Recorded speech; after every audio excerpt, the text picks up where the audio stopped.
It was the beginning of December, and the air was getting cold and crisp in Houston. The scent of pine and cinnamon filled the air, but I found myself sitting on a leather couch in my son's house feeling cold and lonely. My son Daniel and his wife Sophia were busy decorating their towering Christmas tree with expensive ornaments. I wanted to help, to be a part of their holiday, but I had a feeling I wasn't welcome. "I could make my famous turkey this year," I said, trying to break the silence. "You know, the one with the sage stuffing your mother used to love." The words hung in the warm air, mixing with Sophia's expensive vanilla candles. Daniel's shoulders pulled inward, as if bracing for impact. His wedding ring caught the light from their 12-foot tree as he shifted beside me. "Dad, unfortunately, you won't be welcome here for Christmas." The words hit me like a physical blow. I blinked, certain I'd misheard. My gaze drifted to the marble coffee table, the one I'd helped him pick out last spring when Sophia decided their old furniture wasn't sophisticated enough. "Sophia's parents are coming, and they'd prefer if you weren't here. It's just easier this way, Dad. You know how her family is about traditions. They have their own way of doing things." His voice got smaller with each word, like he was shrinking inside himself. I looked around the living room, at the silk curtains I'd paid for when Sophia complained about privacy, at the hardwood floors that had come from my second mortgage, at the crown molding that had maxed out my credit card. Every inch of this house bore my fingerprints, my sacrifice, my love for my son. "Their own way," I repeated slowly. "And what way is that, Daniel?" He flinched. "Dad, please don't make this harder than it has to be." Through the kitchen archway, I could see Sophia's new professional-grade mixer, the one she'd insisted she needed for a holiday baking phase that lasted exactly 3 weeks. $2,000 of my money sitting there, probably used twice since October. Where would I spend Christmas then? The question came out quieter than I intended. Daniel's face crumbled. "Maybe you could, I don't know, maybe visit Aunt Rosa, or we could do something the weekend after." The weekend after, like Christmas, was just another appointment that could be rescheduled for convenience. I stood up, my knees protesting after a lifetime of hard work.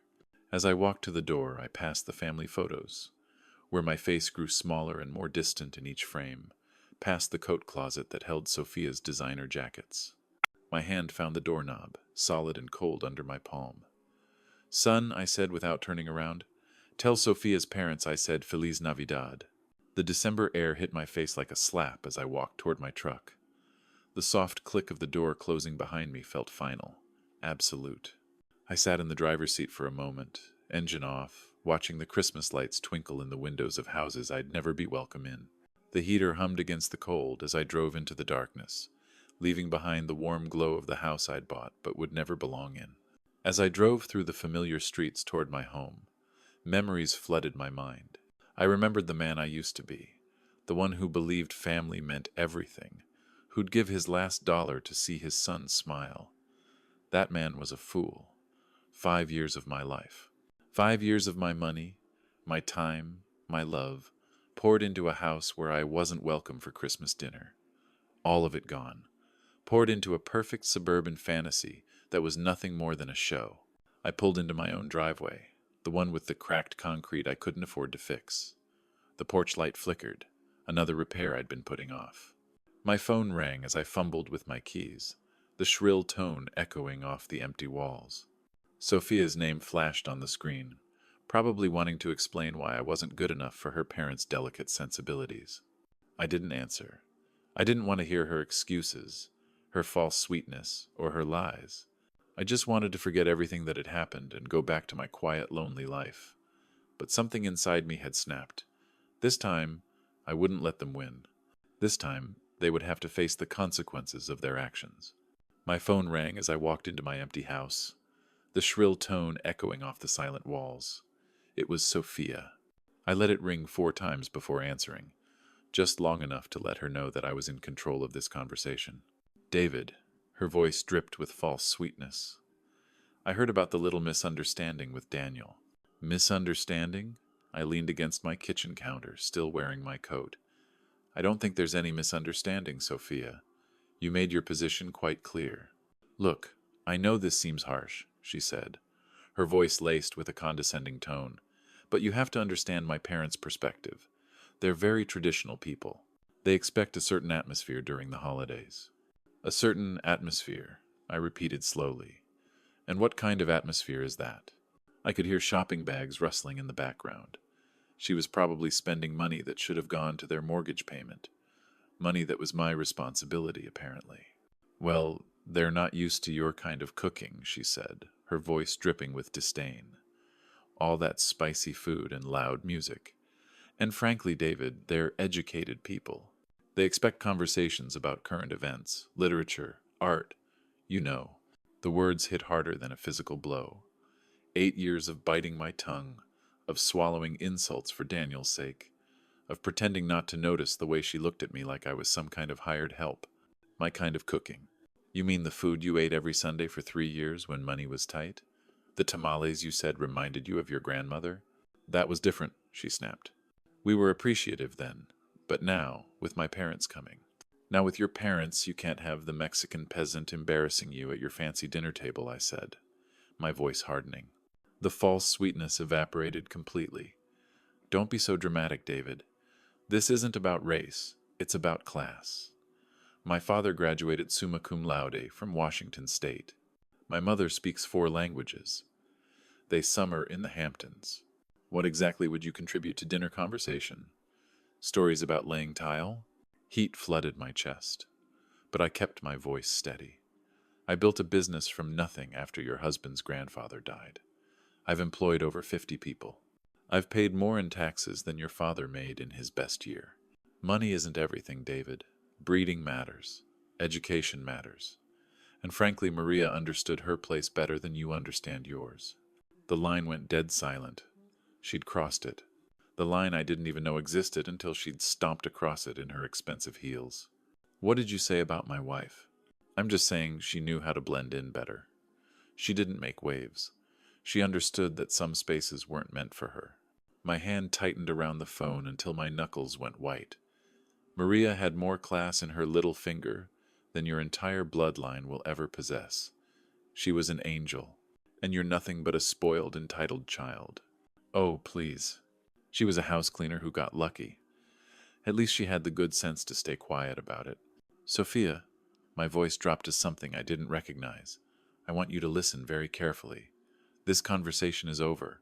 We're done pretending to be family." "You can't just." "We're done," I repeated and ended the call. I set the phone down carefully on the counter, my hands surprisingly steady. The kitchen felt different now, smaller, but somehow cleaner, as if a weight had been lifted from the air itself. I walked to my desk, pulled out the manila folder I'd been avoiding for months. Inside were bank statements, mortgage papers, 5 years of automatic transfers that had bled me dry while they lived like royalty. It was time to stop the bleeding. The documents lay scattered across my kitchen table like evidence at a crime scene. 5 years of bank statements, each one showing the same automatic transfer, $2,800 on the 15th of every month, vanishing from my account into theirs, a paper trail of my own stupidity. I sat back in my chair, looking at the numbers until they blurred. Maria's life insurance money, my retirement savings, the college fund we'd started for grandchildren, I'd apparently never be allowed to see. All of it gone. Poured into a house where I wasn't welcome for Christmas dinner. I reached for my phone, scrolled through my contacts until I found the number for my bank. "I need to cancel an automatic transfer," I said, my voice steadier than it had been in years. The customer service representative was professional and efficient. No judgment about why a 62-year-old man was canceling payments to what was probably his son's mortgage. "Done," she said. "The transfer's been canceled." The word felt so good. "No, that's everything." I hung up and sat in the sudden quiet of my house.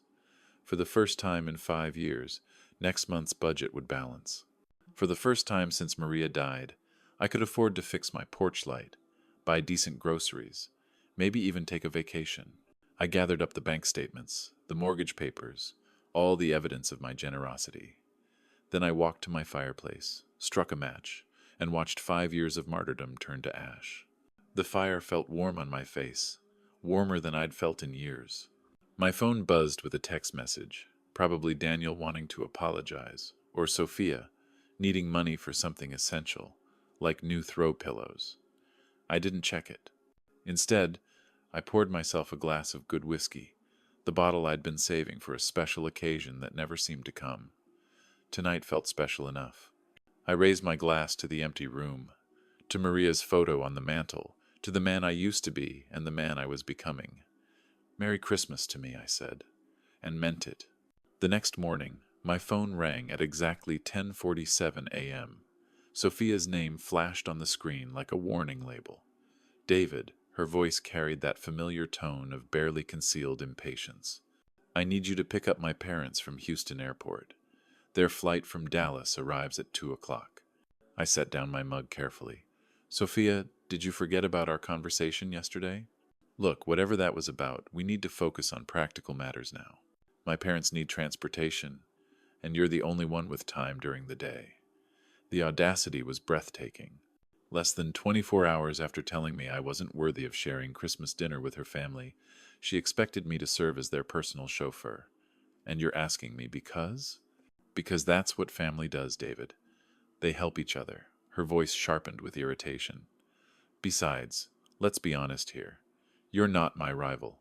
You're too weak to be my rival. So, just get in your truck and pick them up." There it was, the final insult wrapped in a command. "What airline?" I asked quietly. "Southwest Flight 447. They'll be at baggage claim carousel 3, she added. "And David, they're expecting someone who can handle their luggage properly. Don't embarrass us." I could hear her nails tapping against something hard, probably her granite countertop, the one I'd paid for when she decided laminate wasn't suitable for her dinner parties. "Of course," I said. "I'll take care of everything. Good. And wear something decent." They notice things like that. The line went dead. She hadn't even said thank you. At 2:15 p.m., I was settling into my favorite armchair with a fresh cup of Earl Grey. My phone buzzed with Sophia's name again. I let it ring. By 3:30, my phone had buzzed 6 times. I'd finished the newspaper, brewed a second pot of tea, and started organizing the junk drawer in my kitchen table. Amazing what you could accomplish when you weren't rushing around serving people who considered you their personal bellhop. By 5 p.m., I'd eaten dinner and was considering what movie to watch. It had been years since I'd had an entire evening to myself without worrying about emergency calls for money or last-minute favors. I was reaching for the remote when someone started pounding on my front door. Not knocking, pounding, the kind of aggressive hammering that rattled the frame and announced pure fury. I set down my tea and walked slowly toward the sound, already knowing exactly who I'd find on the other side. The pounding intensified as I approached the door, each blow more violent than the last. Through the peephole, I could see 3 figures crowded on my small porch like wolves circling prey. I opened the door to find Charles Miller's red face inches from mine. "What the hell is wrong with you?" he shouted, pushing past me into my living room without invitation. We waited at that damn airport for over 3 hours. Claire followed him, her usually perfect hair disheveled, her lips pressed into a thin line of pure hatred. "This is completely unacceptable behavior from someone your age, David. Absolutely barbaric." Sophia brought up the rear, her designer coat wrinkled, her makeup smeared. "You humiliated us. Do you have any idea what you've done? My parents had to take a $50 taxi because you decided to get out of my house." My voice cut through their chorus of rage like a blade through silk. "Excuse me," Charles's face went from red to purple. "You don't get to make demands here, buddy. Not after what you pulled today." "This is my house," I said quietly, not moving from my position by the door. "And I want you out now." Claire stepped forward, her voice dripping with the kind of condescension she'd perfected over decades of looking down on people like me. "David, you clearly don't understand the magnitude of your mistake. My husband has connections throughout this city. Business connections, social connections. You can't treat people like us this way and expect—" "This was a lesson for you," I interrupted, meeting her gaze steadily. "A lesson about your excessive arrogance and your poor treatment of people you consider beneath you." Sophia's mouth fell open. "A lesson? Who do you think you are to teach anyone anything? You're nobody. I'm someone who finally stopped being your personal bank account and taxi service." I stepped aside and held the door open wider. The lesson is over. You can leave. Charles jabbed a finger toward my chest, but didn't quite dare to touch me. You have no idea who you're messing with, old man. I've been in this town longer than you've been breathing its air. I know people, important people, people who can make your life very, very difficult. Is that a threat, Mr. Miller? It's a promise. His voice dropped to a menacing whisper. You think abandoning elderly people at an airport is just something you can do without consequences. You're about to learn exactly how wrong you are. Claire nodded, her smile sharp enough to cut glass. Indeed, actions have consequences, David, and yours will be quite public. Sophia grabbed her father's arm. Daddy, let's just go. This pathetic old man isn't worth our time. They filed out of my house like a defeated army, but Charles turned back at the threshold. You'll regret this, he said. I guarantee it. I closed the door behind them and turned the deadbolt with a satisfying click. The house felt cleaner with them gone, as if their presence had left a stain that was only now lifting, but their parting words echoed in the sudden quiet. Public consequences, important people, connections. I walked back to my living room and picked up my tea, still warm in its mug. For the first time in this whole mess, I felt something that might have been concern, but it was overwhelmed by something much stronger: anticipation. 3 days later, I was enjoying my morning coffee and scanning the Houston Chronicle when I saw my own face staring back at me from page 3. The headline read, Houston businessman abandons elderly couple at airport during holiday storm. My hands went still around the coffee mug. There I was in black and white, an old photo from my company's website, probably 5 years out of date. Below it, a story that made my blood run cold and my temper flare in equal measure. Charles and Claire Miller, visiting their daughter for Christmas, were left stranded at George Bush Intercontinental Airport for over 4 hours Sunday, when family member David Rodriguez failed to appear for a pre-arranged pickup. The article continued with quotes about my pattern of erratic behavior and concerns about my mental state. Charles had painted himself and Claire as helpless victims of a cruel old man who'd suddenly snapped without provocation. No mention of the Christmas dinner rejection, no context about Sophia's demands or their years of financial exploitation. Just me, the villain who abandoned poor elderly tourists during a blizzard that existed only in Charles' imagination. I sat my coffee down and read the article again slowly, then a third time. The byline belonged to Patricia Morrison, lifestyle editor. I recognized the strategy. Charles had called in favors, used his banking connections to get this story placed exactly where it would do maximum damage to my reputation. Smart. Very smart. For the first time since this whole mess started, I felt a grudging respect for my opponents. They weren't just entitled trust fund babies throwing tantrums. They were strategic, calculating. They understood that in a big city like Houston, reputation was everything. One well-placed newspaper article could destroy decades of hard work. They had declared total war. I folded the newspaper carefully and set it aside, my mind already shifting into the methodical planning mode that had built my business from nothing. This wasn't about airport pickups anymore. This wasn't about Christmas dinner or mortgage payments. This was about winning. I pulled out my laptop and began typing names into search engines. Charles Miller, Claire Miller, Sophia Rodriguez. Their social media profiles, their connections, their habits, their weaknesses. Everything they'd foolishly made public over the years. If they wanted to play chess, I'd show them what a real strategist looked like. I glanced at my wall calendar. The 18th of December. 7 days until Christmas. 7 days to plan something they'd never forget. I spent the next 3 days living in a different world. Not the world where I was David Rodriguez, the broken-down old man who let his family walk all over him. This was the world where I was David Rodriguez, businessman, strategic thinker, someone who'd built something from nothing, and wasn't about to let a bunch of entitled parasites destroy what I'd worked 40 years to build. My laptop became command central. Social media profiles filled my browser tabs like playing cards in a high-stakes game. Charles Miller, retired bank manager, member of the Houston Country Club, treasurer of the Inland Northwest Business Leaders Association, a man who'd spent his career in positions of trust and influence, a man with a lot to lose. Claire's Instagram painted a perfect picture of refined living. Charity luncheons, wine tastings, vacation photos from Coeur d'Alene tagged with number blessed life. Every post carefully curated to project success and sophistication. Comments from friends praising her elegant taste and inspiring lifestyle, all built on other people's money, including mine.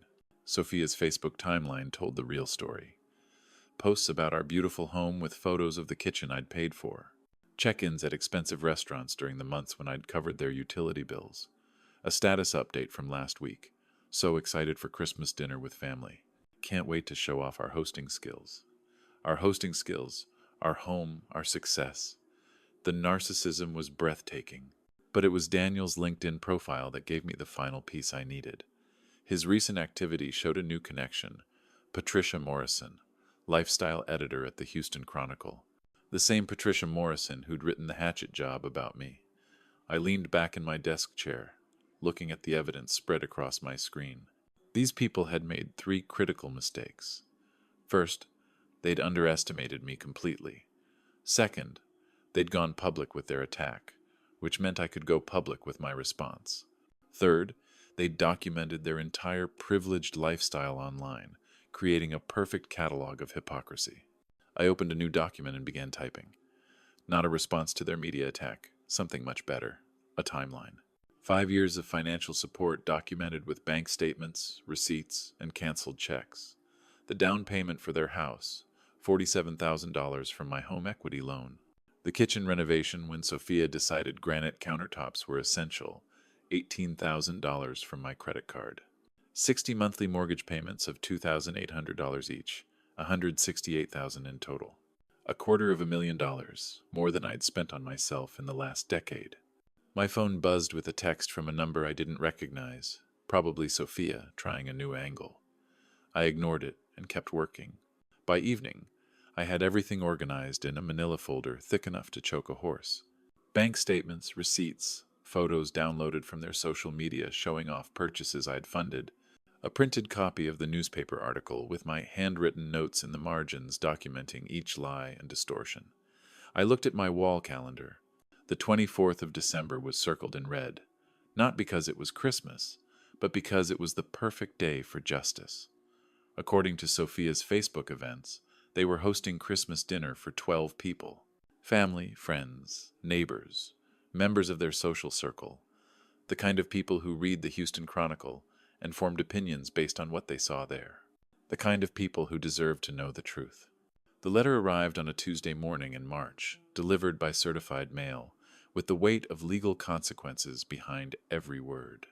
I signed for it at my front door, noting how the spring air smelled of new growth and possibility instead of the winter desperation that had marked those dark December days. The envelope read, Notice of Default, Final Demand for Payment. Inside, 3 months of missed mortgage payments had caught up with Daniel and Sophia like a tsunami of reality. $8,400 in arrears, 14 days to bring the account current or face foreclosure proceedings on the house I'd helped them buy. I set the letter aside and returned to my coffee, reading it the way you'd read news about a distant storm. Interesting, but no longer my problem. My phone had been ringing for weeks with increasingly desperate calls. Sophia's number blocked after the first hysterical voicemail. Charles and Claire, whose social standing in Houston had evaporated like morning mist after their Christmas dinner humiliation. Even Daniel, whose calls I'd been ignoring out of a mixture of anger and curiosity about how long it would take him to swallow his pride. The answer, apparently, was 97 days. He knocked on my door that Thursday evening, no longer the confident man who'd excluded me from Christmas dinner, but someone who looked like he'd aged a decade in 3 months. Dark circles under his eyes, his expensive suit wrinkled, the smell of desperation clinging to him like cheap cologne. "Dad," he said when I opened the door, "we need to talk." I stepped aside to let him in, noting how he looked around my house like he was seeing it for the first time. The new furniture I'd bought with my first mortgage-free paycheck, the fresh paint on walls that hadn't been updated in 8 years because every spare dollar had gone to his lifestyle. The repairs I'd finally been able to afford now that I wasn't subsidizing someone else's American dream. "Nice place," he said quietly. "It's what happens when you spend money on yourself instead of people who don't appreciate it," I replied, settling into my new recliner. "Coffee?" He shook his head, perching on the edge of my couch like he was afraid to get comfortable. "Dad, I need you to know how sorry I am about everything. Christmas dinner, the newspaper article, the way Sophia, the way we treated you. Go on. I didn't know about Charles planting that story. I swear I didn't. When I found out, he ran his hands through his hair. Jesus, Dad, the things they said about you behind your back, the way they talked about our family, about Mom's memory. My jaw tightened at the mention of Maria, but I kept my voice level. And what exactly did they say about your mother? That she knew her place better than you knew yours. That she understood boundaries. He couldn't meet my eyes. I should have defended you. I should have stood up to them years ago. Yes, I said simply. You should have. We sat in silence for a long moment, the weight of 5 years of mistakes filling the space between us. Outside, I could hear my neighbor mowing his lawn. The normal sounds of a normal Thursday evening in a normal neighborhood, where sons didn't exclude their fathers from Christmas dinner. The house is in foreclosure, Daniel said finally. We can't make the payments without... He stopped, seeming to realize how that sounded. Without my help, I finished. Without the money I was sending every month while you let your wife's family treat me like garbage. I know how it looks, Dad. I leaned forward, making sure he was looking at me. Do you know how much money I sent you over 5 years? He nodded miserably. Sophia calculated it after Christmas. The mortgage payments, the down payment, everything else. Over $200,000. $237,468, I corrected. I know the exact amount because I finally did something I should have done years ago. I added it up. His face crumbled. Dad, I'm so sorry. I don't know how to fix this. You can't fix it, son. That money is gone. But more importantly, those years are gone. 5 years when I could have been building a relationship with you instead of funding your wife's fantasy life. I know that now. He looked up at me with something that might have been hope. But maybe we could start over. Maybe there's a way to... Are you asking me to resume the mortgage payments? The hope died in his eyes. We're going to lose everything, Dad. The house, Sophia's respect for me, her parents' approval. I don't know what I'll do. You'll figure it out, I said, not unkindly. The same way I figured out how to live without a son who respected me. The same way I learned to spend Christmas alone while you celebrated with people who thought I was beneath them. He started to cry then, quietly, like a man who'd run out of other options. I lost you, didn't I? I chose them over you, and now I've lost you forever. I watched him for a long moment. This man I'd raised and loved and sacrificed for, who'd let his wife's family convince him that his father wasn't good enough for their company. Daniel, I said finally, you didn't lose me. You gave me away. There's a difference. He wiped his eyes with the back of his hand. Is there any chance, any way you could forgive me? I forgave you months ago, I said, and meant it. But forgiveness doesn't mean going back to the way things were. It doesn't mean pretending this didn't happen, or that I'm going to resume paying for a lifestyle that came with the condition that I be grateful for scraps of your attention. Then what does it mean? I stood up and walked to my mantel where Maria's photo sat next to a new picture. Me with Aunt Rosa and her family at Easter dinner. The first holiday I'd spent with people who actually wanted me there. It means that if you want a relationship with me, you'll have to build it from scratch. It means showing me respect instead of demanding I earn it. It means making choices based on what's right, not what's convenient. I turned back to him. And it means that the next time someone, your wife, her parents, anyone tries to exclude me from family gatherings, you'll remember who actually acts like family. He nodded slowly, understanding perhaps for the first time that respect wasn't something you could take for granted. The house, he asked quietly, isn't my problem anymore? I sat back down, feeling lighter than I had in years. You're a grown man, Daniel. Figure it out like grown men do. Get a job that pays enough to cover your bills. Sell the house and buy something you can afford. Stop living beyond your means and expecting other people to subsidize your choices. He stood up slowly, his shoulders straight for the first time since he'd arrived. You're right about all of it. I know. He walked to the door, then turned back. Dad, for what it's worth, seeing you stand up for yourself at Christmas dinner. I was proud of you. Embarrassed and angry, but proud too. Good, I said. Maybe there's hope for you yet. After Daniel left, I poured myself a glass of the good whiskey and stepped onto my back porch. Spring was coming to Houston, the trees beginning to bud, the air warming with promise. In 4 months, I'd be 63. Maria had been gone for 8 years.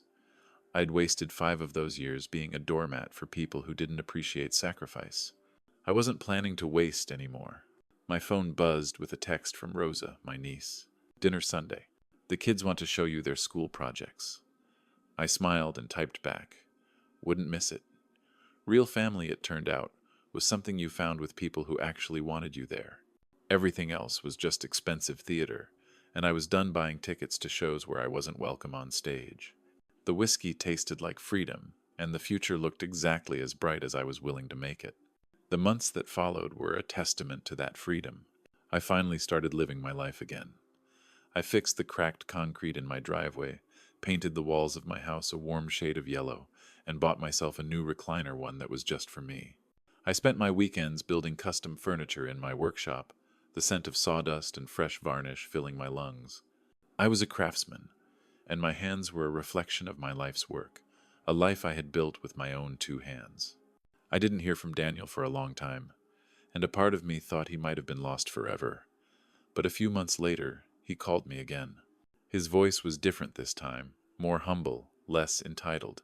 He told me he'd sold the house and was now working a job at a local construction company. He was starting over, just as I had suggested. And for the first time in years, I heard genuine pride in his voice. "I'm learning a lot, Dad," he said. "I'm learning what it takes to build something from the ground up, with your own sweat and hard work." I smiled. He was finally learning the lesson I had tried to teach him for so long. He was learning the value of a dollar, the importance of hard work, and the true meaning of family. It was the beginning of a new chapter for both of us, a chance to rebuild our relationship not on financial dependence, but on mutual respect and love. The final lesson I learned was that love and accountability can coexist. For years, I had confused love with enabling, believing that my role as a father was to protect my son from all consequences. But it wasn't. My wife, Maria, had known this all along. She had taught me that the greatest gift a parent can give their child is the opportunity to face the consequences of their choices, to learn from their mistakes, and to grow into responsible, respectful adults. It was a painful lesson, but it was a necessary one. In the end, I didn't lose my family. I gained a new one. I gained a new sense of self, a new appreciation for my own strength, and a new relationship with my son that was finally based on honesty and truth. I had given up on a fantasy, but in doing so, I had found a reality that was far more beautiful and fulfilling than I could have ever imagined. In the end, I didn't lose my family. I gained a new one. I gained a new sense of self, a new appreciation for my own strength, and a new relationship with my son that was finally based on honesty and truth. I had given up on a fantasy, but in doing so, I had found a reality that was far more beautiful and fulfilling than I could have ever imagined. The greatest gift we can give our children is not a life without problems, but the strength to overcome them. True love sometimes means letting go, allowing them to fall so they can learn to stand on their own. It means teaching them that actions have consequences, that respect is earned, and that a strong foundation is built with hard work and integrity. This was the most painful lesson I ever had to teach, but it was also the most important one. It saved my son, and in a way, it saved me too. If you like this story, please like this video, subscribe to the channel, and share your impressions in the comments. To listen to the next story, click on the box on the left. Thank you for watching.